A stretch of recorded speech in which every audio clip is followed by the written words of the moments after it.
Austin, what is a trash phallus? This program we're using to talk to each other, Skype, is a slimy garbage wiener. I hate it. It's very bad. Yeah. We tried to use Discord for a while, and then it worked really well. And then when I changed my mic configuration to something way, way better, Discord had a problem with that. So then we tried Skype, and it's now Austin sounds like he's in a cave. And a very far away cave too. We're not in the cave with him. He's inside the cave, shouting to us from inside the cave. But not like a regular cave either, where Leon and I could just like walk into the cave and be like, "Hey, we're all in the same room." Like a ground-based cave, like he fell in a well or something like that, and then it like led to another cave, and all we can hear is like a voice emanating from like up from the ground. Yeah, and Johnny is popping, not like in a fashion sense, but like in the sense that he is making pops. I mean, also there's in a nothing fashion I can sense. do. Okay. There's nothing I can do about that apparently, because like I can only remove the pops in post-production when Johnny's not speaking, but the pops are almost always when he is speaking. So Okay, wait. So was I popping in my recording that I gave to you?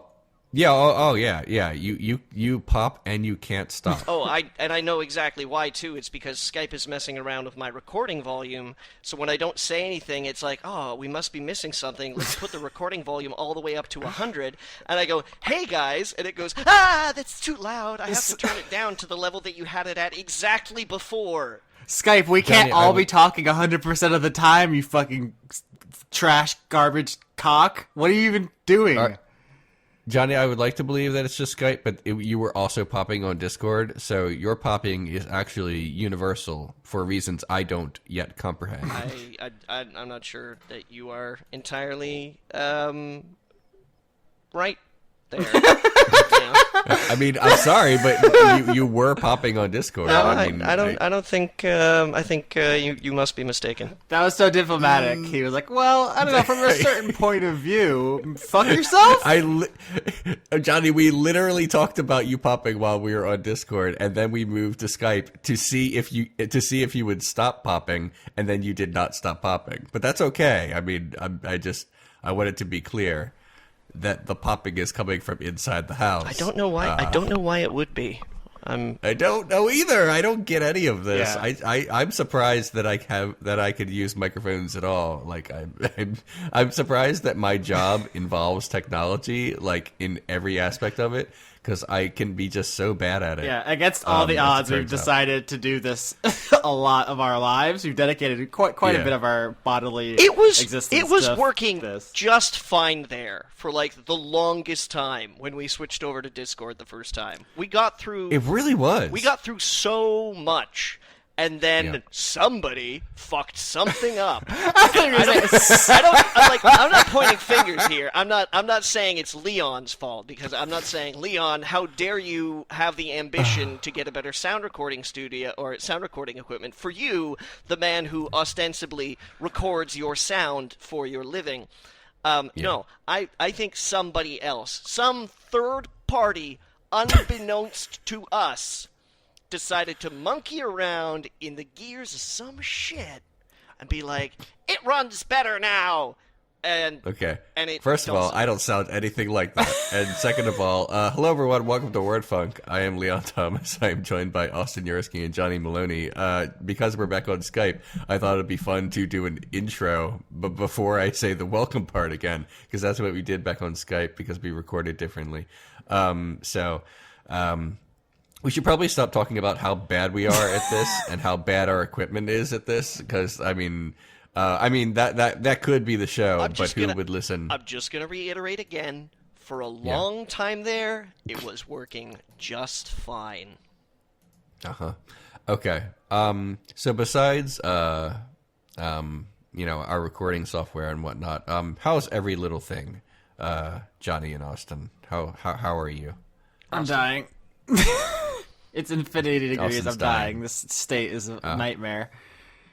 I'm sorry. All right. Well, I'm dying in a different way. Yeah. Yeah.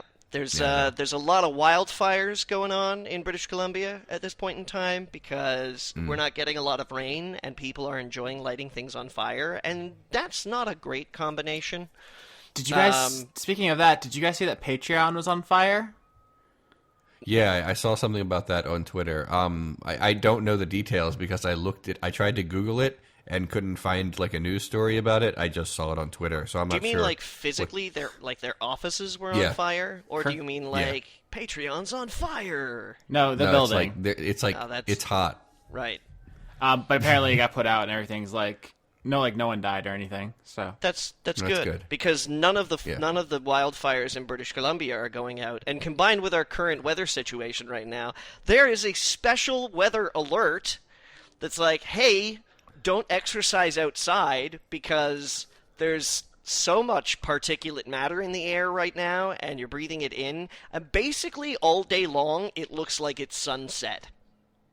That's cool. I love that our show so far has been mostly about us trying to start the show and then weather. No, it's gross, man. Like it's just it's smoky everywhere. I believe you. Yeah. So I just a couple of days ago got back into the country after going to Canada to go to Con Bravo, which is my favorite convention, I have decided, because the staff likes me. And that's good. Does the staff dislike you at other conventions? I actually think maybe, but I don't want to get into all that. But yeah, like the staff at Con Bravo was like really, really great. I don't have like too many amazing stories to tell because it was mostly just me signing autographs, doing a Q&A session, and spending time with my friends. Which isn't exciting. It was just I liked it. I liked, spending time with my friends and like signing things, but that's not too thrilling. But I do have like a couple stories that I'd like to share very quickly. Regale One is me. embarrassing. Yeah, one is embarrassing, but apparently not so embarrassing that I'm unwilling to talk about it. Sometimes I don't think this is like too surprising. But sometimes when I'm talking to a complete stranger, I don't know exactly what to say, and I stumble over my words a little bit. I'm better at writing down what I'm going to say and then saying it instead of doing it on the spot. So I was in the elevator, either going up or going down to or from my room, and this guy is in the elevator with me. And he sees my badge, because when you're at a convention, you wear like a laminate around your neck. And he said, "Who did you come here to see?" And I genuinely, for a minute, I didn't understand what he was talking about. And I was like, "What do you mean? I didn't come here to see anyone." But he says, "No, you're at the convention, right? What people did you come here to see?" And then I realized what he meant. He meant what celebrities did I come here to gush over, and stuff like that. And I tried. What I should have said was, I'm actually a guest at the convention, so I'm actually doing a bunch of panels, and people are I sign autographs and do Q&A session, stuff like that. do you know who I am? I am Leon, the Renegade Cut Thomas. Oh, And then you just walk out of the room. Now, all right, now you said that like that's not something I could have said, as a joke. But what I actually said, because I couldn't figure out how to say it in the moment.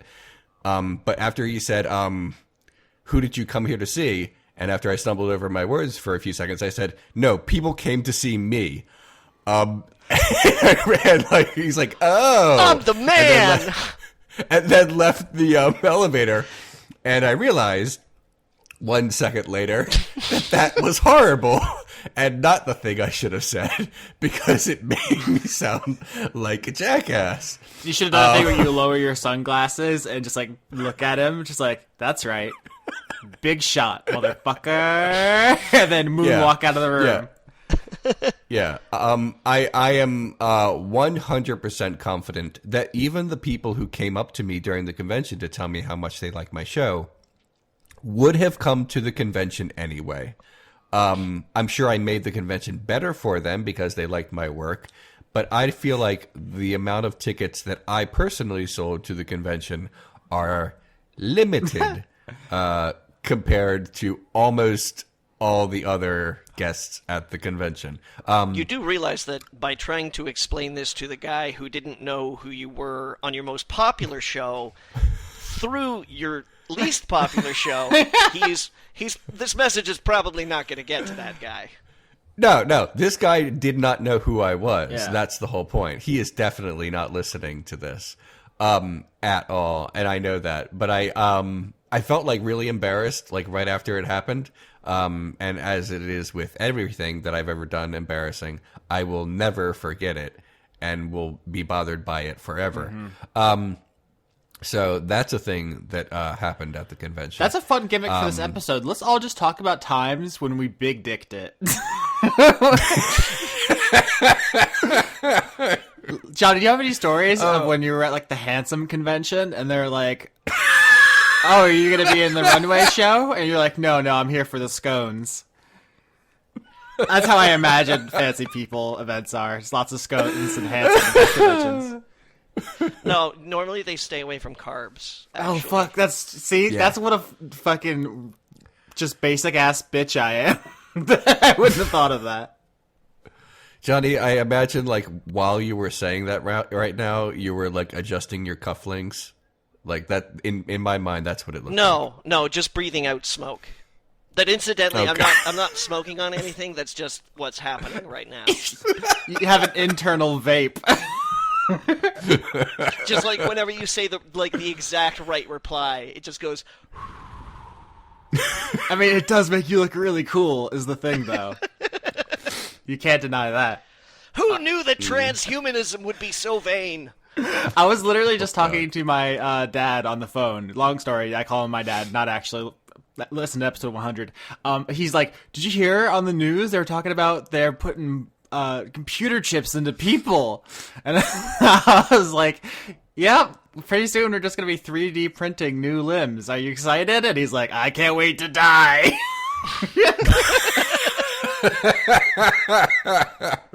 So I'm pretty excited about the transhumanist future and all the people who just aren't ready for it. Mm-hmm. Yeah. Okay. Oh, let me think. No. I thought I had like another cool story from the convention. Mm-hmm. Wait, that last one was definitely not cool, but it was deeply uncool. It'll definitely haunt you for the rest of your life, though, because sometimes I just think about like minor times I inconvenienced someone, and it's just like, Oh, yeah. I'm gonna have to carry that weight forever. It will. Yeah. It will not if the following event happens. Mm-hmm. If you go back to Con Bravo next year, Yeah. and that same guy sees you again, and is like, "Oh man, I didn't know who you were last year, but you're Leon Thomas. I love Renegade cut." Then it's cool. Yeah, I'll be honest. That will not I forget happen. what. Yeah. First of all, I don't remember what he looks like. Oh, damn, because that's So- gonna fuck up my thing, which was you need to look him up on Facebook, find out his name, and then next year when you see him, you'd be like, "Oh shit, it's Jeff! Janitor Jeff, what's up? I love but, your mean, work." If he watches Renegade cut, he'll know who you are. You gotta And if he approaches you and he's like, "Dude, I can't believe I wasn't into your stuff last year," and I was like, "Who are you in the elevator?" and you're all like, "I'm motherfucking Mr. Big Shot," and I was like, "Whatever." But now I love First your of all- show. Then that's just like that will be fine. That'll be okay. Okay, there's a solid chance that even my biggest fans wouldn't recognize me walking down the sidewalk. So I don't appear on my show very much, oddly enough. But you have. Yeah. What do you tell people when they ask And- what you do? How do you explain you're- that to meet people? Your Twitter avatar is also you. It's true. But I'm in black and white, so sometimes people can't make that kind of transition. It's when people ask what I do for a living, I say I own a small business, which is true. And then they just That's go, "Yeah, what- that's enough. That's fine." Yeah, no one is even remotely interested after that. Oh, dang it. Because it will almost the answer to like any further questions is almost always super boring. Like I make cardboard for like factories that also need cardboard. It's like That's what if someone I does ask. Basically, it's just one giant cardboard trading game. What someone did ask a follow-up question to that, and usually the answer I give is like if they say like oh what do you do specifically, and I say I make educational videos, which is also true, but again like I feel like I'm kind of obfuscating the fact like the exact specifics of what I do. See, my next question after that would be like gross ones, like ones about weird diseases, or like people who get their hands caught in combine harvesters. Like that kind of like that obtuse mystery that it's not really something that you're laying out there, but I would see it as that, and I'd be like, oh god, okay, this guy is either like super embarrassed about what he does, or it's like super interesting. I would chase you down. If I had to explain like YouTube analytics and also how Patreon works, like I feel like people's eyes would start to glaze over. So I just kind of leave it at that. I don't want too many people who I just randomly encounter in the real world to look up my Twitter username. I don't need that kind of stuff in my life. Yeah, I've basically stopped even doing anything remotely interesting on Twitter because at some point someone in my profession is gonna Google me out of curiosity, and I'll have enough to explain already. I actually recently hung out with someone who I grew up with, I haven't seen them in like 10 years, right? And this is a person who lives a totally normal life with like a job and a girlfriend and like respectable goals and aspirations, and like they didn't know what Dungeons and Dragons was. They didn't really know what a podcast was, and they asked me like what I was up to, and I was like, well, I pretend to be a goblin on the internet, I guess. So, I mean, sometimes you just, I don't know. I've given up trying to even remotely obfuscate it. Like, just listen. Either you get it or you don't. And either way, I'm not gonna lose any sleep over it. I'm weird. What's up? All right. I do want to say one more thing about the convention. First of all, I love conventions because I don't dress up, but except in my suits. But a lot of people are like into cosplay, and I love it because it feels like I'm in another world for like a few days. But I also love like every once in a while one will surprise me, and my favorite cosplay of the convention, it wasn't even too elaborate, but I'm not even sure about that because it was more about the performance. Someone dressed up in a creepy costume, stood in a dark corner, and played a music box like for a long time, just for everyone who would pass by this person. And I was like, oh, you committed. I mean, that was something. Like, it was like near, like almost under some stairs, and he just stood there for like a long time as people walked by, and it was just great. Now, when you say music box, do you mean like one of those spring wind-up ones, or do you mean like one of those old kind of like French, like you expect the guy to have a dancing monkey kind of like crank boxes? An organ grinder? It's kind of different. Yeah, like an organ grinder thing. It was small. I didn't look too closely beyond that, though. I was just like, cool. I love how your head tilts ever so slightly as I move by, and now I'm done. Yeah. This is scary. So there was that. The rest of the convention was just me spending time with my friends and catching up. I got to go to dinner with internet celebrity types who I know, and got to know a little better, like Nash from Radio Dead Air and Rantasmo from Needs More Gay, and some other folks. Name dropper. And, yep, there it is. I also the only like unusual thing I did that I guess it was unusual was that I watched Game of Thrones while I was there, because some people I know are big Game of Thrones fans. Mm-hmm. And they were like, you should come to our room. We're all going to watch the new Game of Thrones tonight. And I'm like, I sure like being included. So, yes, I will do that. And I watched it. And it was a not-so-gross episode besides incest. So that was fun. That was fine. I like how I've become so numb to that that like barely even registers anymore, frankly. I actually did watch the new Game of Thrones. I won't waste too much of your time with it, but one thing I noticed that I think is interesting is like how they've completely lost the plot vis-a-vis like timing and the movement, because for a while now it's like, you know, it'll be a season of someone crossing the continent, right? Like Arya has been walking for like 2 seasons now, and they're like quote unquote realistic about travel time and stuff. But in the last episode, people were just teleporting across vast distances. There was no rhyme or reason. Like 6 castles were captured at the end of the episode. It's because they've ventured past the book material, which is very carefully crafted, and now it's like fan fiction. And so they also have less time, because this season is not going to be as long as most of their other seasons. So it's like there's some characters who started a journey a while ago and they're still on it and they're like going through stuff, but in one episode John's like, I have to go to Dragonstone, and then the next episode starts with him getting there, and it's like, listen, I'm no cartographer, but I think y'all just did some shit behind the scenes on that one, and it's kind of impressive how long they've actually managed to keep from falling into this. And it doesn't like ruin the show for me or anything, but it's become very glaringly obvious that they're into their own territory now, because their space is warped and time is bendable. Yeah, it's better TV. I mean, it is legit better TV, because now they're actually writing it for TV, as opposed to like, you remember that one scene that serves absolutely no purpose except for right at the end a very crucial piece of character development / information occurs. We have to write that now.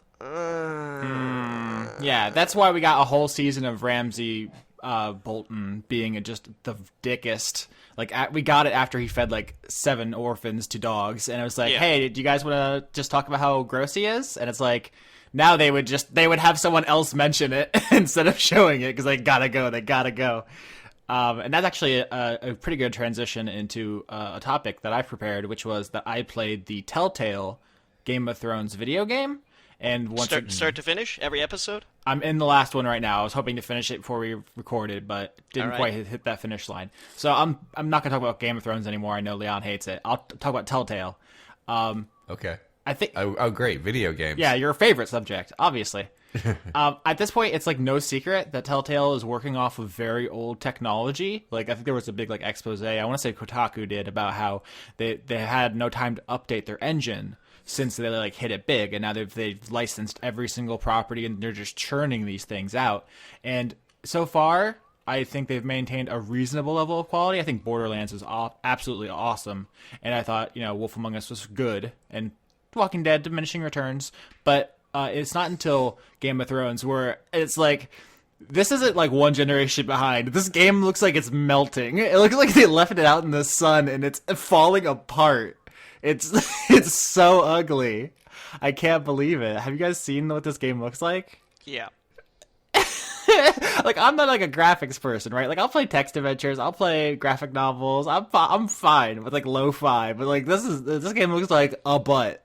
Like, I think Telltale's first like adventure game was the Sam and Max came back. I think that was the first one that I noticed, and that was like 2006. That was like 11 years ago.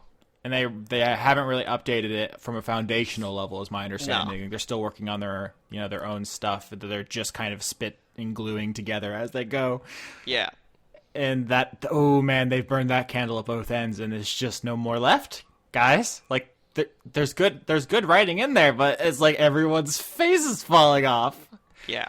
And it's especially bad because they use see also Bethesda Games' use of the Gamebryo engine. Yeah, but here's the difference for me in that is that those Gamebryo games are so expansive that I feel like you can just like dismiss a lot of the stuff for like, oh, it's quantity over quality, and also it's not like, oh, there's this famous actor whose face I know what it should look like. Instead of it's like, oh, just generic white guy. That's fine. I don't know what generic white guy is supposed to look like, but I see Tyrion Lannister and he looks like the guy from Mask. Like, it's not good. It's a bad scene. Yeah. Okay. I can definitely see that. But like the writing so far has been fine. Although sorry to dip back into this. Have you guys heard about this Ramsey Bolton guy? He seems pretty bad. There's a lot. I actually like that actor. I think he's really charismatic, but I just cannot deal with another scene of him cutting a man's skin off. I've seen it more times than I've seen my own brother. It's. Have you actually played this? Am I talking to myself at this point? I've played pretty much every other Telltale game. Yeah. Borderlands? Yeah, so. Actually, no, I haven't played Borderlands. That game is hot fire. I think it's super underrated. I think it might be their best. I know a lot of people who echo that sentiment. But I mean, as long as the writing is good as it is, I think I'll keep playing these. I'm not like on boycott level. It just has reached like comedic, the technological and visual stuff at this point. I can't overlook it, even though it's not deal breaking for me. It's weird how when I play retro games, and even like retro games that I never got into around the time, I have no problem dealing with like outdated UI, like non-hand holding, bad graphics, uncanny valley shit. Like none of that happens when I'm playing legit old games. But when I play modern games that without like style choices sort of off to the side about games that are like, yeah, it's a pixel-based side-scroller in the vein of, because it's like, okay, that was your art design. Yeah. But when a company should be doing better, and it's like, I know you're making money, and people always say good things about your game, so why sweaty ass? I have so much more technical trouble with that. Just dry that ass off. Just dab it down. What are you doing? Yeah. You don't even have to use like a coarse towel. You could just get yourself some microfiber cloth. Just like a soft little shwip. And you'll be good. One of those garage ones. They're just like a pack of like 20 of them for like $1, and they might as well be just for spreading oil around in garages. But like, listen, something. Just like anything you could get your hands on, man. Sorry, I have a fucking vendetta against those useless ass towels. Sorry, can we talk about this for a second? Have you guys ever bought the towels that poor people have to buy that just don't work? No, but I have bought them at work. Wait, I'm confused. What are the poor people towels? Okay, I don't understand. You know how a normal towel does? You know how it do? I mean, I'm hoping that I have the normal towels, and that's why I'm sort of panicking right now. Like, wait a minute, do I have the poor people towels? What happens when you like wipe? No, I'm drier when it's done. Then you have real towels. Yeah. What are the non-towels? So, like, say you pour water on a kitchen counter, and you take one of these towels that I'm talking about specifically, and you put your hand on it on top of the surface, and you glide it over the water, and it just pushes it. They spread. What? I've never heard of this. They're very bad. I don't know if they have a specific name. I call them very bad towels. They're like, you can get them in very cheap packs, and so I grew up with a lot of them, and it was just like, this is not helpful. I guess I'll use it to push water off a counter and then like into a cup that I'll dump somewhere else, because the towel is not actually absorbing anything. Austin, at the risk of this sounding a little insensitive, when you first encountered a real towel, did you think it was a miracle? No, see, my origin story is that there was a short period of my life where I was a normal human before the reckoning, so I had experience with real towels. Okay. Prior to the great scouring. The cataclysm. I'm going to give it a different name every time we talk about me being in my early teens. So what else talk, or else I'm just going to go off on Telltale some more, because guys, the backgrounds look like they're finger painted. What are they doing? Okay. Just because I'm not sure how Johnny will react to this. Johnny, I went to Tim Hortons 4 times when I was in Canada. That's okay. And I loved it each time. That's all right. I've said before that Tim Hortons makes like good sandwiches, You know, they have soups and stuff like that. They're like, that's okay. What I cannot abide by is the decrease in quality in their donuts, and also their coffee is indigestible. It is unpalatable. It is really okay. Let me rephrase this. All right, let me rephrase this. Round 2. Because when I drink coffee by itself. I take my coffee without sugar and I take it black. God, you're so fucking cool. I have been that way ever since I worked at a coffee shop out of college for many, many years. And Johnny drinks coffee and then smoke comes out of his mouth when he exhales. And when I got trained by the company that basically owned the coffee that we sold. We were an independently owned coffee shop, but the company that owned the coffee came in and trained us all. There was a lot of talk about, like, how basically coffee sommeliers arrange blends. And it was like, so this is how they do it. They taste at this temperature and blah, blah, blah, and they never put cream or sugar in it or anything like that, so that they have a broader understanding of what the coffee tasted like. So I was like, I should really learn to start to drink coffee black. So I did. I trained myself to start drinking coffee black and without sugar, because on top of, it allowing me to understand coffee better, it also meant that I was just getting less fat and useless sugar in my diet. Tim Hortons coffee, on the other hand, is only valuable as a fat sugar delivery system. The only way to make that coffee palatable is if you take, like, twice the amount of cream and twice the amount of sugar. So much so that if you go into a Tim Hortons and ask for a double-double, they know exactly what you're talking about. They're talking about double the amount of cream and double the amount of sugar. That's how, like, that drink is so popular. It's not on the menu. It's just like, you just go in and go, I have a double-double. And they're like, sure, let me load you up with all the fucking cholesterol and fats I can find. Hell yeah. That's how I do. So if you're down with that coffee, then good for you. You will find a friend at Tim Hortons in a cup. If you're not down with that coffee, you will find pain! Okay. Great. I didn't have any coffee because I don't drink coffee, and I didn't have any donuts because I was trying to not have too many sweets and gain a lot of weight while I was in Canada. I definitely went off my diet a little, but because I had muffins, but I didn't eat too much beyond that. I got no problem with the muffins, because the muffins, I believe they bake on premises, because they get, like, batter. It tastes good. And then you bake the batter, and it's like, guess what? That's how you make a muffin. But when somebody pre-bakes a donut and then freezes it and then sends it across the country to get warmed up, no, dog, I ain't about that. Yeah, I also had poutine twice. So I was pleased with that, but not at Tim Hortons, because that's not the thing that they do. No, it's kind of weird. Like, I feel like poutine is like exactly the kind of thing that American establishments would have all the time. It really seems like I think we're just scared of the word curd. Yeah, but this is the thing. Is it like, you barely even need to use actual cheese curds. Yeah, I mean, you can just throw some fucking Taco Bell slop on there. We do it. Chunky mozzarella. Congratulations. Like, that's it. Yeah. I think maybe it's just like it sounds too foreign. We're very scared. We're so fragile here, Johnny. We can't be introduced to anything scary. Yeah. Please.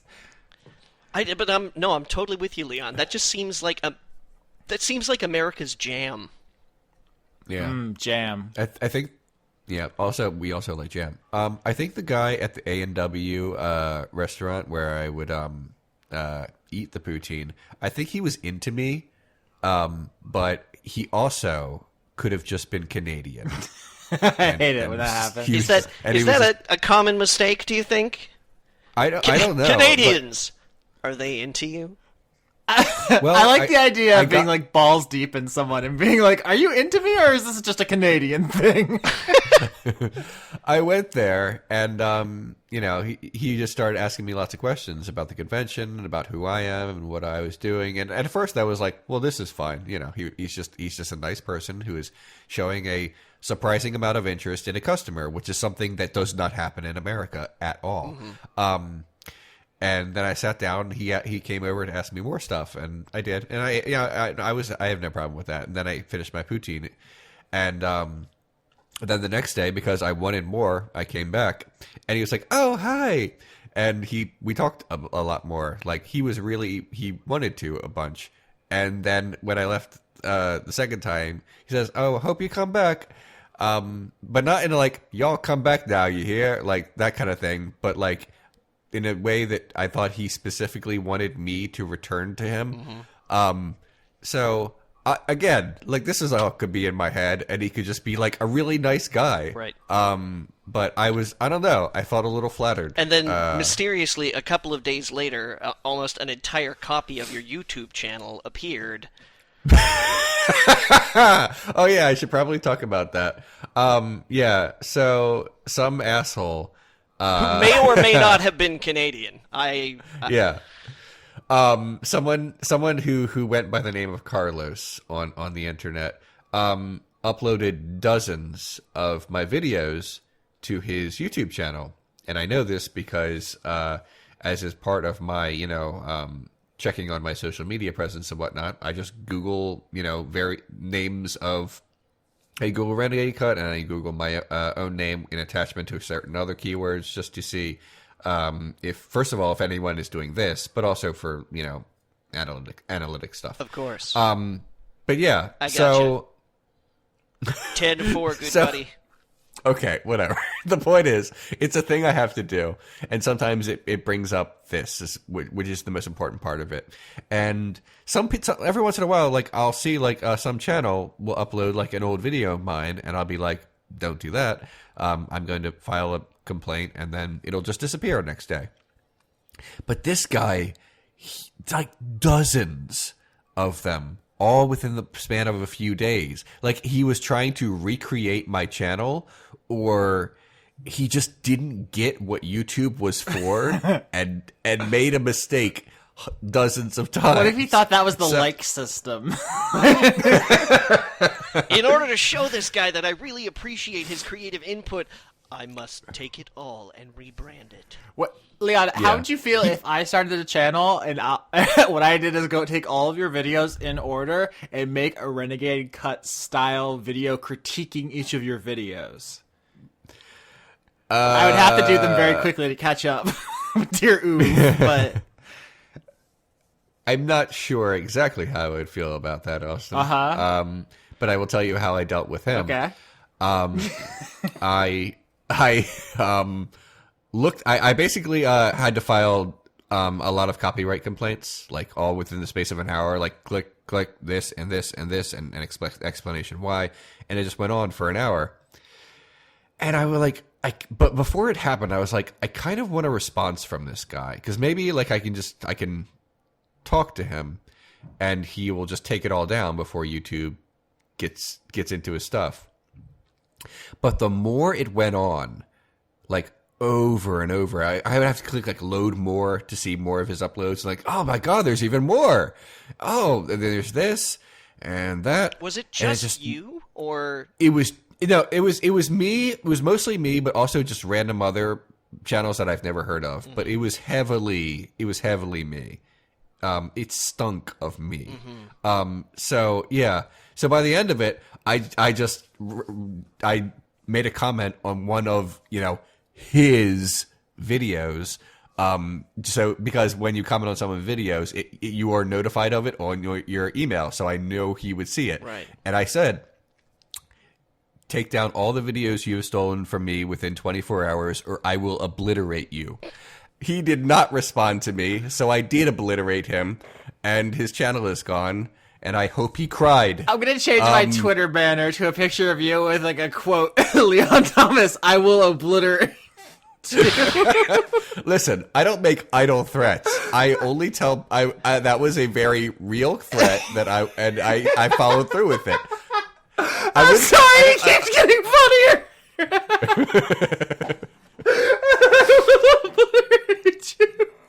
You should enjoyed employ that the rest of your life in your day to day. Like someone cuts you in line at the grocery store. I am Leon Renegade Thomas. I will obliterate you. The next Com Bravo, someone's like, "Hey, who are you here to see?" And you're like, "You don't know who I am? I will obliterate you." He has to make the caveat. He has to say, "I am Leon Thomas, and I do not make idle threats. So hear me now." You gotta change your Twitter bio. You gotta change your Skype away message. Do you have AIM? I need you to change it all to "I will obliterate you." Fuck you, Exodia ass motherfucker. So there we go, Carlos. Your poutine may be sweet, but your plagiarism is not. Fuck. Oh man. I'm sorry. That's gonna be funny to me for the foreseeable future. You guys go on without me. That's fine. I'm watching fucking YouTube videos of Yu-Gi-Oh yelling "obliterate." I don't know what that means, but okay. Oh, you should watch Yu-Gi-Oh, Leon. You should probably not watch Yu-Gi-Oh, Leon. The first episode ends with someone getting obliterated. I'm just gonna say that. Oh, well, I like that. I bet. Hold on. I think we've established that. Yeah, I'm dropping this in the Skype. I'm Okay. sorry that this is your lives now, but you said the thing. So. Mm-hmm.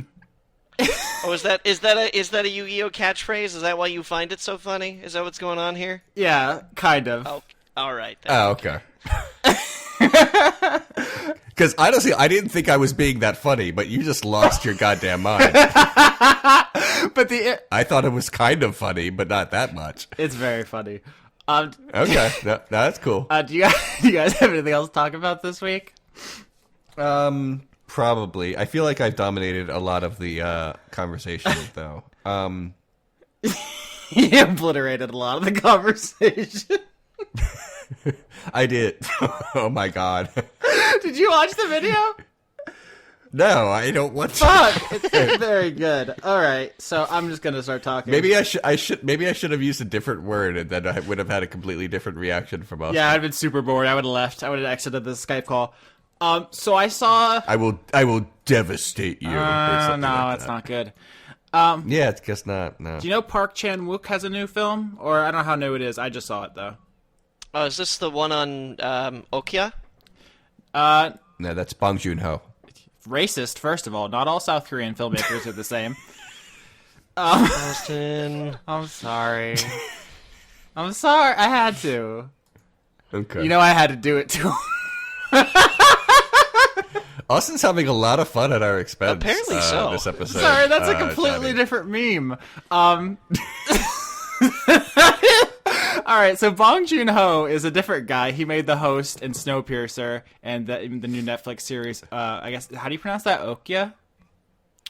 Yeah. Okay, I haven't seen it, so I haven't learned how to pronounce it yet. But I'm going to. Yeah, I'm probably. What did your director say? Yeah, mine. Yeah, Johnny, you can have Bong Joon-ho. I'm getting Park Chan-wook in this divorce. All right then. Okay, yeah, I'm gonna see Okja eventually, but no, the new film, looking at it now, it came out in 2016, so it's a year old, by Korean director Park Chan-wook. It's called The Handmaiden. Have either of you seen this? No. I know it exists, but I know I have not seen it. Okay, so for most people, Park Chan-wook is the old boy guy. He made other movies, but that's the one everyone knows him for. It is his best movie, but he made he produced Snowpiercer, although he didn't direct it, and he did a vampire movie called Thirst that was pretty good, and he did also some other movies about vengeance, Lady Vengeance, and Sympathy for Mr. Vengeance are the names of those films. Anyway, Handmaiden. It is so. Here's what I thought it was going into it. I thought it was going to be like a story about a woman who is like working for this rich family, and then she like pulls a caper on them, and it's kind of that. But here's what if you look it up on the Wikipedia, which I should have done before watching it, it is described as an erotic psychological thriller, and that's pretty accurate. It is a queer love story, which I was not expecting, and I watched it alone in my room on my computer, and I was deathly afraid someone was going to walk in and think I was watching porn. Don't look at me! Would you like turn around and give like the shameful masturbator face? I have no idea what I would have done if someone walked in, because I wasn't doing anything wrong. It's an adult film for people with discerning tastes. Okay. It's like 3 hours long, and like an hour of that is lesbian sex scenes.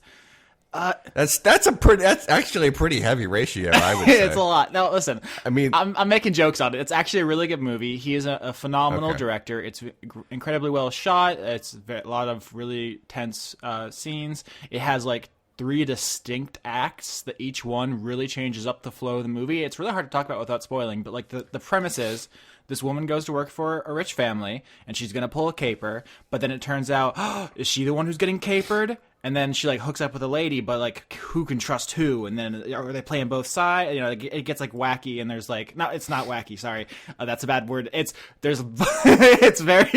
like sex and violence. So when I said wacky, I'm like I don't want to give the impression that this is like a madcap door slammer. It gets pretty real, but it's very good. I think he is a really phenomenal filmmaker. And we should talk more about him because he's good. Try someone else talk. The only one of his movies that I've seen is Old Boy, I think. Yeah, I mean that is still his best. And also there's I think it's a reference to Old Boy because there's an octopus that comes into play in this one, and there's a famous scene in Old Boy where he eats a live octopus, even though the actor I believe was vegetarian, and it kind of was difficult for him to do, but he did it. But, okay, so here's the thing about this story, is that while I was watching it, I was like, oh, this movie's really good, but it's a straight man making a movie about lesbians, and I was like, I don't know how I feel about that, because, you know, we talk about, like, representation, but also where does the money go? I looked it up. This film is actually an adaptation of a novel by a British woman. The novel is called Fingersmith, and the writer is Sarah Waters, and apparently she is queer. So, at the end of the day, she got paid, which is good. So I'm excited about that. Is it a contemporary day story? So the book, I believe, is set in more modern times, but the story is not. So the story is set in like a historical period of like Korean Japanese conflict, and there's a lot of subtext about like the class warfare as like a metaphor for Korean and Japanese relations, and like I know. An okay amount of that. So obviously, some of it probably went over my head, but there's a lot going on. Like I jokingly led with like the sex stuff because that's funny for our show, but it's actually a really smart movie with a lot of stuff going on. But yeah, it's time shifted from the novel and location. So that the book, my understanding, I haven't read it, is like British people in England, and this is in Korea with Japanese people. And there's like this whole thing about Japanese people who want to be Korean and vice versa, and there's like all this like self-loathing, and there's a lot of stuff going on. It's pretty dense. It's a very long film, right? But yeah, it's very good. I saw Thirst in theaters too, another one of his movies about vampires, and that one's closer to wacky. It's very very bloody, but he has like a weird sense of like black comedy in some of his stuff. Like there are scenes that are in Old Boy that are funny, even though a lot of it is very not funny. Yeah. He's really good at that, and it's like they say comedy doesn't translate, but he's very very good. So much that I think I got a lot of what he was doing. Right. Okay. I saw another one of his films once. It's called I'm a Cyborg, but that's okay. I don't remember everything about the movie, but I do remember one scene in which a character was sort of like dragged away by hospital officials and tells a woman who he likes, the vending machine says hello. And I thought that was like the best line ever in a movie. It's very good. So that happened. Yeah. I'm not sure I have like too many other topics this week. Let me double check my list of the things that I write down. Yeah. I was gonna watch Handmaid's Tale, the Hulu adaptation of that novel, just so I could like contrast The Handmaiden with The Handmaid's Tale. I thought that would be a fun dichotomy. I just didn't have time. Life is short. I'm gonna watch it eventually, though. Okay. There was a Twin Peaks reference on wrestling last night, so I thought that was kind of fun for me. Without going into a long history of the tag team involved, their names are Tyler Breeze and Fandango, and they are in a tag team it's sometimes called Breezango, but it is nicknamed the Fashion Police, and they are fashionistas who also solve crimes, and that is their gimmick, and I love them very much.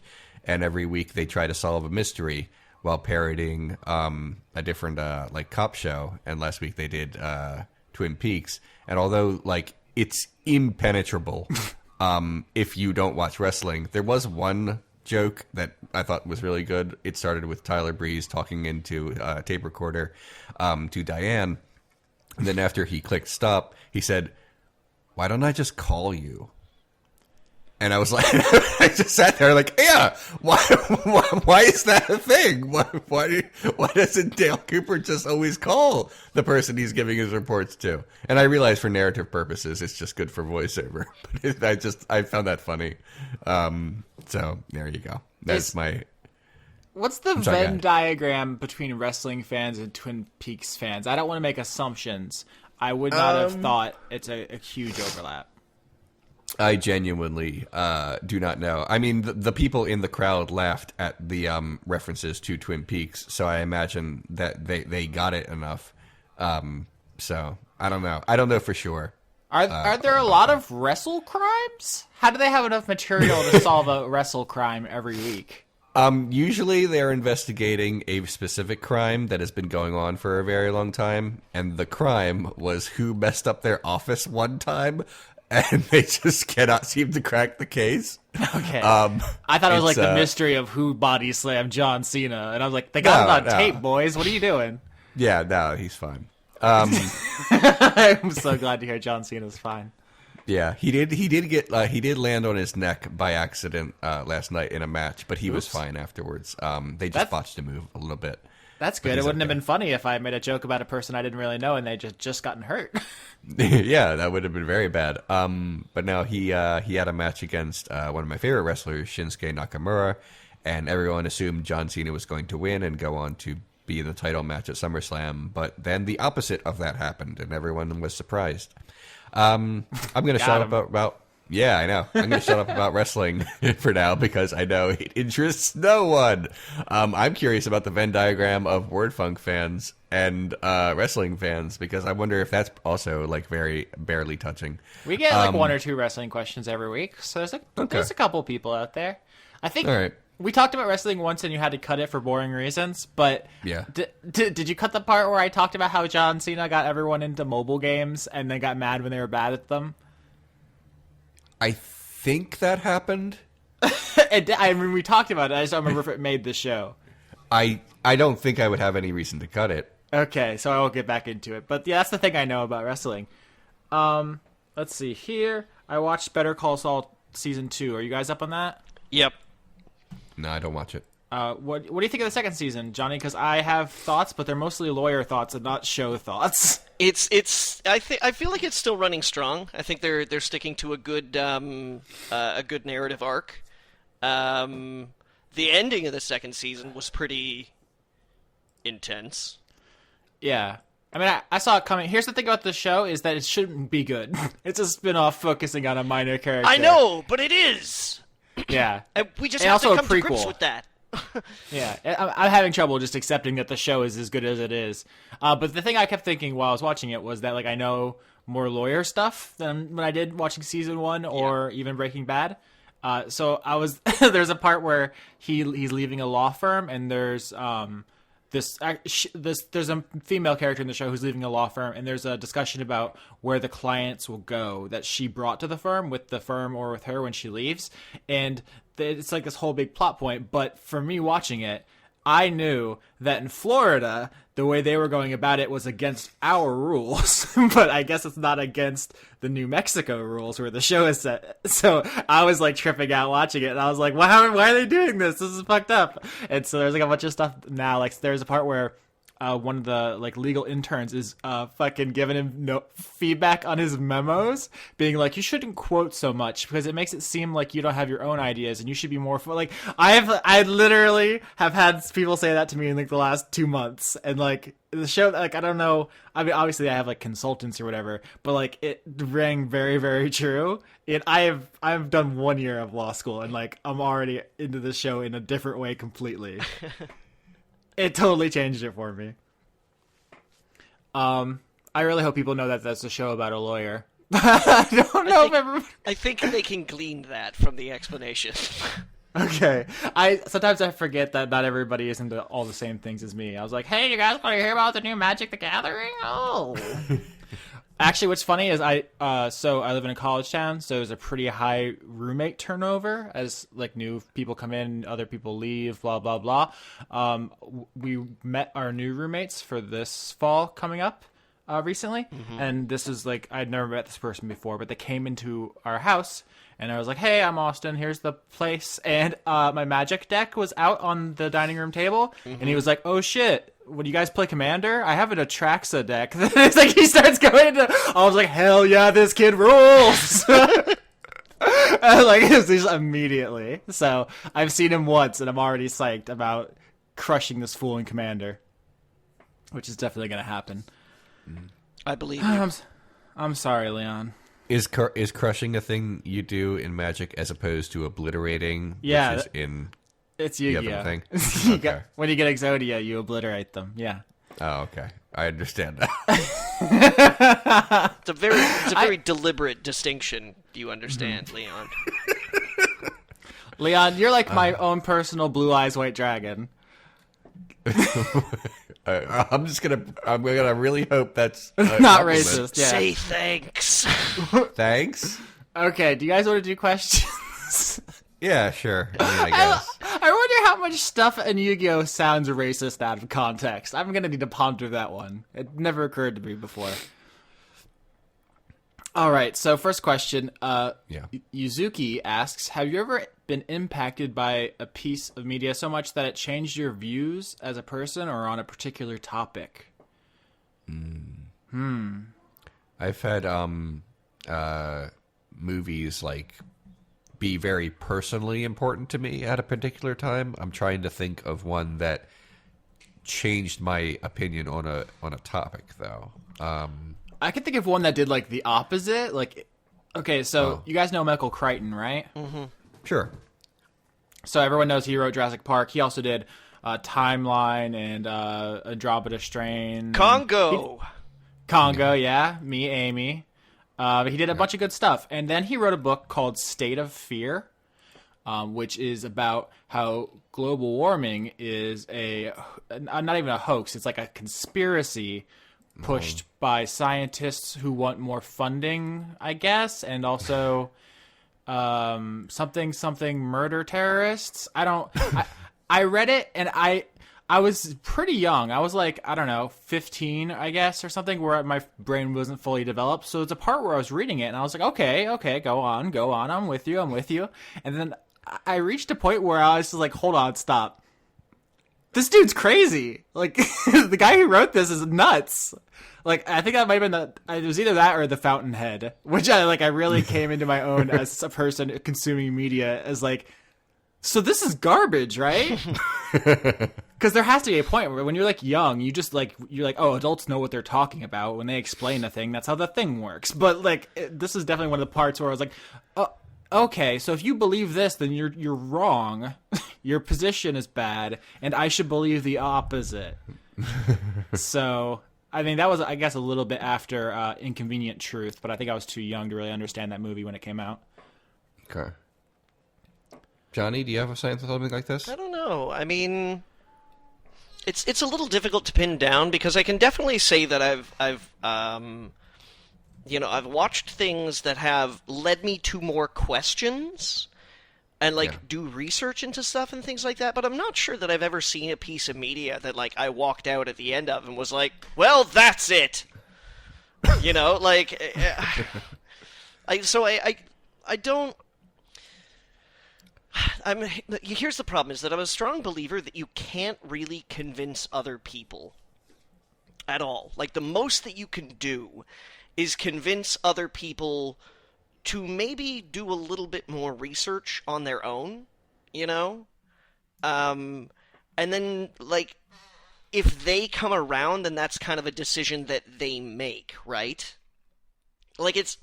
People are stubborn as fuck, and I say this myself included, that, you know, like, to just, I don't know, throw a movie at them, or a TV episode or something, or,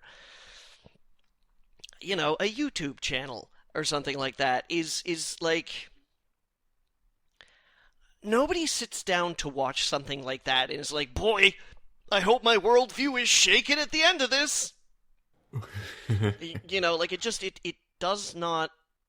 doesn't work like that, you know, but you can present, like, enough questions and enough, like, evidence and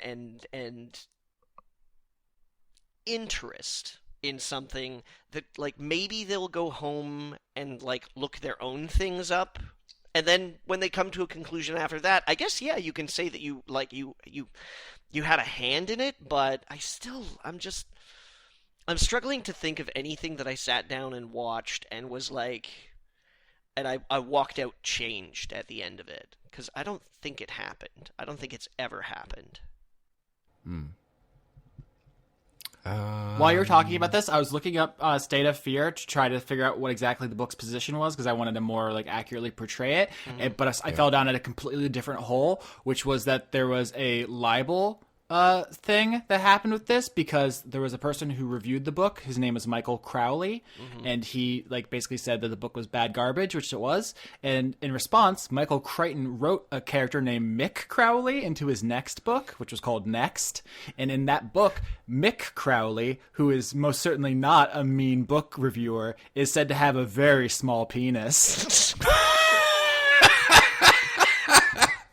Well, here's the thing about that, Austin. Like, you could tell me because you're a lawyer, but in order for, like, to make their case, they would have to prove that he doesn't have a small penis. Like, would they have to whip it out in the middle of court, or? You think you're joking, but I'm about to link you to the Wikipedia page for the small penis rule, which is awesome. a legal concept to evade libel lawsuits, in which if someone says you have a small penis, listen, the thing is, if you're going to libel someone, make them have to admit to something embarrassing so that they can have to defend themselves against that and thus distance themselves from the libelous content. In other words, Michael Crowley didn't pursue a lawsuit because he would have had to go to court and say, this is me.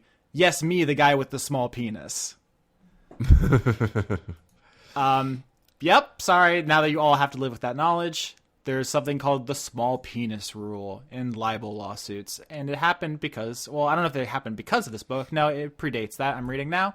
But it definitely came up in response to this bad book about global warming. We're all learning today. And that's why Westworld is great. Oh, yeah, I forgot he wrote Westworld. The movie version, not the HBO show. Jesus. Crichton, dog. I think I would hold him in a much higher regard as, like, one of my favorite authors, because he wrote a lot of good shit, but State of Fear is bad juju. Next question? Yeah. Sure. Okay. Oh, jeez. Okay, let's just do an etiquette question. Fuck it. Toshiro Kuro, who needs a nickname at some point, wants to know, what is the maximum appropriate number of people you would bring to a restaurant without calling beforehand? This feels like a Johnny question. You know how to, like, survive in the human adult world? 6.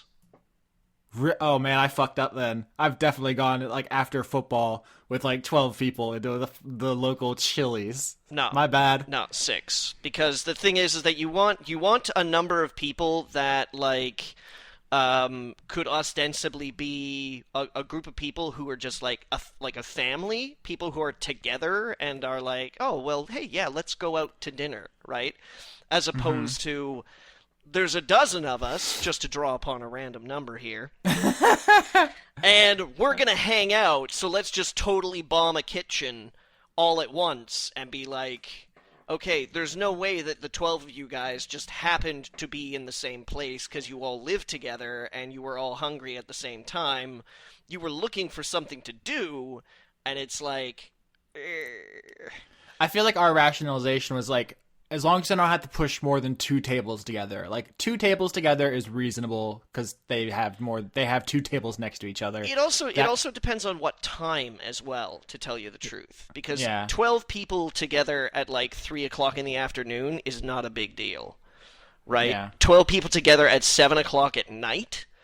I mean, it was on campus. They're slammed literally every hour they're open. Yeah. So...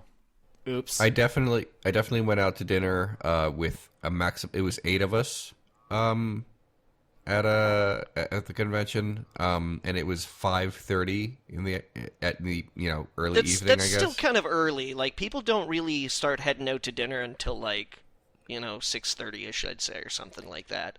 5:30. Yeah, they gave us exactly zero shit about it. Mm-hmm. Like it was not a big deal at all.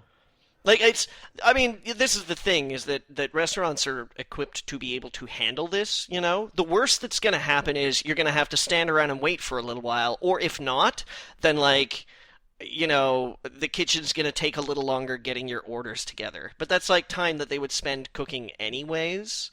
It really depends on the locale, because there are a bunch of restaurants in Canada, and I'm sure chain restaurants all across the States as well, that bank on, it's game night, and then that's just about cramming as many people in the door as you can all at the same time, because you've got a 3-hour window. Pictures of butt are half off, man. I think it's pictures of butt. No. Pictures of butt are free and plentiful everywhere. Yeah, true. I also thought of a good nickname for Toshiro Kuro, which is Toshiro Kuro Question Guru, which is harder to say than I thought before I said it. Toshiro Kuro Question Guru. So, there you go. It kind of depends on the place and, what sort of place they are. I sort of feel like if it's just a restaurant, because there are a lot of places that have, the restaurant bar thing going on these days, that's more forgiving. Because if there's a bar, you can just go in and all sit down and have drinks at, separate tables and shit like that. But if it's just, a strictly sit-down restaurant, showing up with more than 6, I think, is stretching your luck. Yeah. See, I knew this was a Johnny question. You're very wise. You have so much wisdom. It's as simple, too, as just calling a restaurant up and not even making a reservation, but being like, hey, there's 9 of us here and we kind of want to come out to dinner. Do you think you'd be able to accommodate us? And then it's like, yeah, sure, come on down. Be like, woo! That's it. You don't even have to make a reservation in advance or any shit like that. You just call in advance and then they can kind of prep for you. But you do have to make that noise. Yeah. Woo! Woo! Next question. Okidokai asks, best cartoon duck? I think this might be a reference to a recent Giant Bomb thing where fucking Abby was trying to convince people that Howard the Duck was good. I don't know. Sorry if I'm putting that on you. But Howard the Duck wasn't really a cartoon duck, was he? Did he have a cartoon? I don't seem to recall. There was a cartoon movie, but... Right? Mm. No, it was a live action movie, son. That was some George Lucas action. Shit, you're right. I mean, he's a cartoon in the sense he's from a comic. I don't know what the fucking definition of cartoon is. What's the best duck? He was animated. He was animated in Guardians of the Galaxy. He was an animatronic? No, he was animated. He was, he was a CG monster. Cartoon definition: a simple drawing showing the features of its subject in a humorously exaggerated way. Okay. All right. I didn't even know it had to be exaggerated. I didn't know that either. Favorite cartoon duck? Maybe Darkwing Duck. I liked that show when I was younger. That's a very good answer, though. Yeah, I'm gonna stick with that one. I'm gonna say Psyduck from Pokemon. Okay. He's a very good duck. Okay. Johnny Duck? Psy-yi-yi. That's how Psyduck do. Oh, okay. Duckula. Ooh. I'm proud of us. We're very good at podcasting. Cyretha says, Leon, what was your favorite thing about Canada? Cyretha probably needs a nickname. I've been slipping. Sorry. I mean, I could say but the convention itself is just spending time with my friends. But in terms of things that are actually Canadian, maybe just the people, because they were really. I find, and this could just be like I always get a good crop of Canadians, but we're pleasant. I find that they put up with my shit more than Americans do. Like, here's a couple stories. I was at the Tim Hortons, and eating a muffin. I was trying to get a sandwich and a muffin. I said I want the number 6. And the woman kept saying something, and I didn't know what she was saying. It turns out we were confused about whether it was breakfast or lunch menu because it was just turning over. I realized that afterwards, but I didn't understand what she was saying, so she had to repeat herself like 3 times. Now in America, what would happen after the second time would be this: I said, and that's what she would say.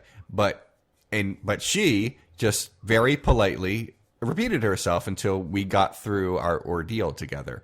And I said, have a nice day. And she says, you too. And that was it. And when me and my roommate, she wanted to order poutine from some fancy place because she likes poutine as well. And she only had like a 50, a Canadian $50 bill. And it was the delivery guy could not break it. So he says, hold on, let me go downstairs and I'll get some change. And then he did that. And like, that's not a thing. Because I a long time ago, I had jobs like that where I would deliver food to people. And that was definitely not a thing I would be willing to do. In fact, it was even against the rules to do so. They were very specific about that. So the fact that he was like, sure, it was great. So I enjoy the people of Canada quite a bit. I thought I had a story, and then I lost it in my head. Well, if you think about it, here's a good synergy, because Mike asks, this is Basilisk078 on Twitter, what is Johnny's favorite kind of coffee? And then examples, mocha, Americano, latte, that sort of thing. So favorite coffee beverage. Because favorite kind of coffee is different. You're talking about regional growth and whether or not it's a blend or something. I knew you'd love this. Okay, all right. So I prefer darker coffees, and really my favorite coffee beverage is just, like, I gotta be honest with you, double espresso run a little long. What that means is that you essentially put the same amount of grind in the espresso grouping, which is the fancy name for the handle, as you would for a regular double espresso, but then you run a little bit of extra water through it, because I find that adding the extra water allows me to sip on something for a little bit longer, but I still get that texture and that richness that you get from having a double espresso. I have my own espresso machine at home, and I make them for myself all the time, and I love them. My favorite weird coffee drink, like something that I like to make up. I really enjoy a cocktail, actually a coffee cocktail called a Bruce Wayne, which is iced black coffee. Instead of sweetening with sugar, you sweeten with a little bit of maple syrup, and then bourbon. And I like, that might sound really bad to like all you guys, but I have made Bruce Waynes out of my espresso machine before, and it's like it all gets shaken up in a cocktail shaker, and then strained, and I fucking love them. I don't really like sugary drinks very much because they have a tendency to like make my mouth feel a little bit mealy, and I feel gross after eating too much sugar. But for some reason, the Bruce Wayne just, oh yeah. Tastes like dead parents. Mm-hmm. Oh, Gosh. did you think of another story, Leon? Yeah, I remember the thing I was trying to say. Going into Canada is always like the most carefree experience, because you think you're at the border, so like, oh no, they're gonna shake us down, but that's literally never what happens. I just drive up. And I've gone to Canada, I guess this is my 4th year at the convention, but I've also just gone another time. So I've gone to Canada 5 times. And each time, almost every time it goes like this. They're like, "Hi, where are you headed?" And I say, "I'm going to Hamilton to a convention." And they're like, "Oh, what are you going to do there?" And I say, "Oh, I'm just going to have fun with my friends." And it says, "That's neat. Okay, here's your passport," and it's $4. What are you doing? I'm going to convention. Yeah. How many subscribers do you have? The most trouble I've ever had at the border was when I was this time, but it wasn't really trouble. She says, "Oh, do you have your ticket already?" And I'm like, "Yes, I actually do." Even though they give me my own guest pass, I always buy one in advance just in case I am not a guest that year, even though I always am. So I said, "Yeah, I can Big Shot." Yep. So I say, "Yeah, I can actually just show you on my phone." And she says, "Okay." And then I showed her. It's like, "Cool." And then, well, I don't think she said cool. She said something French sounding. And then she let me through, and that was it. It was not a big deal. But by comparison, every time I try to leave Canada, the American customs is always bad. What do you try to do? You try to get in here? You're like, "Show me your pass." And you're like, "Do you know who I am? I'm Leon Renegade. Good Thomas. I will obliterate. I will obliterate." Oh my God! You bring so much joy to Austin this episode, Leon. It's been a while I know. since I've laughed this much, and my heart is lifting. I just insulted a guy who stole all of my stuff, and I used a word he really loves, and now it won't stop. It's such a quality word. It's so evocative. Okay. I'm glad you liked it. I just thought I was being a jerk to someone who was being a worse jerk to me, but I'm glad. But anyway, what I'm trying to say is, like, Canada is always happy to see me, and America is always, like, suspicious that I'm returning. Like, why would you come back here after going to Canada? So, like for example, this time, the guard, he said, he said something. It was like low. I couldn't hear him. And I said, "Pardon me?" He says, "Citizenship." And I said, "Oh, I'm an American. I'm just coming back to America." And he's like, what did you do in Canada?" And I said, "I went to a convention." And he says, "What was it called?" And I said, "Con Bravo." And he says, "Where was it at?" And I said, "Hamilton at the Sheraton."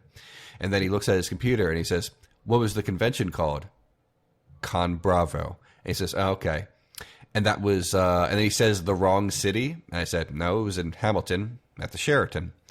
And then he looks at his computer and he looks back at me and says, "So what was that convention called?" And I said, "Con Bravo." And he says, "Oh, so what did you do there?" And I says, "Oh, I just went to spend time with my friends," which is true. And he says, "Yeah, but who was there?" And I didn't know what he meant. So I said, was he like trying to check it against like the speakers list? He was repeating himself in hopes of finding a discrepancy of what I was saying, which is actually super common for Americans anyway, not the Canadian guards. But yeah, he says, "So who was there?" I didn't know what he meant. And I was like, my friends. I went just to see my friends. He's like, "No, like, who was there?" And I was like, "Oh, you mean celebrities?" And he looks at me like I'm an idiot. He says, "Yeah." I'm like, "I don't know. I saw Xavier Woods." And he says, "Who's that?" And I said, "A professional wrestler." And he says, "Okay." And then he looks at his computer for a long time. And he says, "Okay." And he hands me back my passport. And I said, "Bye." And it's like, first of all, fuck you, okay? Like, you don't have to be a jerk about it. I'm sorry that your job is sitting in a booth, all right? That sucks, all right? That sounds like I would hate to do that, so I get it. But that doesn't mean, like, you have to be a jerk to me, all right? I mean, part of it is just you doing your job, but you don't have to, like, look at me like I have two heads because I traveled to another country to spend time with my friends. I find that adorable, okay? Because I'm a worldly traveler, and you are but a mere guardsman. But yeah, so, like, I really dislike going back to America, not just because I liked being in Canada, but because it's always a hassle. Not for everyone. Like my friend said, "Oh, they breezed me right through." But for me, every time. Twice they have had to inspect my car, and or was it 3 times? Multiple times they've inspected my car, and the other times they just have an attitude. I don't know. Plot twist. I mean, it's like he bends down, shines a flashlight in your eyes, looks at you suspiciously. You see his name tag, Carlos. He's got you now, Leon. But it's like weird. It's like I like the third time he asked me what the convention was, when I was supposed to say I was there for terrorism. Like, what was he expecting me to do? Like, I said it so many times. I don't know. I didn't appreciate his tone, and I'll just should leave have it told at that. him that. That would have went over well. Yeah, I'm sure that would have went over really well. I'm sure I'd be not in jail right now and everything. I'm like really afraid. I mean, it's, we've talked about this before. I'm just really afraid of talking to police, because even when I know I haven't done anything wrong or haven't done much wrong, I just know that they can kind of do whatever they want and get away with it. Can you imagine how scared you would be if you weren't white? Yep, I know that was what was coming next. I realized that, Okay. Austin. I know, and yet it's still shitty dealing with them. I mean, same, yeah. Yeah. Oh well. I did get pulled over on my way to Canada. Because you were radioactive.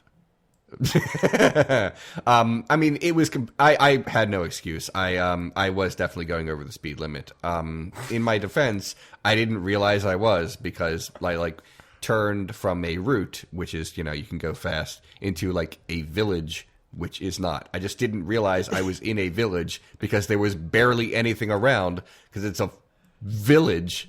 You should have been like, sorry, officer, I gotta get those muffins. That's happened to me in America as well, actually.